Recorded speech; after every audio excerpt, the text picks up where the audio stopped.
March 2018, যে সময়ে আমাদের গেমের মধ্যে ক্যারেক্টারের ইমোট অ্যাড করা হলো। তারপরে ওই মাসের মধ্যেই র্যাঙ্ক সিস্টেম অ্যাড করা হলো, যেটা ছিল ফ্রি ফায়ারের জন্য অন্যতম গুড ডিসিশন। এই র্যাঙ্ক সিস্টেম আসার পরেই ফ্রি ফায়ারে যোগ হলো নতুন এক মাত্রা। র্যাঙ্ক অ্যাড হওয়ার পরে হিরোইকে যাওয়ার জন্য ওই সময় প্লেয়াররা সারাদিন গেম খেলতো এবং এই গেমটি জনপ্রিয়তার তুঙ্গে পৌঁছে গেল 2 এপ্রিল 2018, যেদিন আমাদের গেমের মধ্যে সর্বপ্রথম স্ক্যানার সিস্টেমটা অ্যাড হয়েছিল, যেটার সাহায্যে এনিমির লোকেশন ডিটেক্ট করতে পারতাম। 20 এপ্রিল 2018, এই দিনেই আমাদের গেমের মধ্যে সর্বপ্রথম MP79 অ্যাড করা হয়েছিল। 10 এপ্রিল 2018, যেই দিন আমাদের গেমের মধ্যে সার্বোট অ্যাড করা হয়েছিল।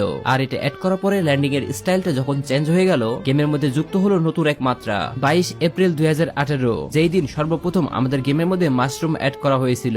লেভেল 1, 2, 3 এরকম সব ধরনের মাশরুমই এই দিনেই অ্যাড করা হয়েছিল, যার সাহায্যে আমরা ওই সময় ইপি পেতাম, যেটা আমাদের অনেক বেশি হেল্পফুল ছিল।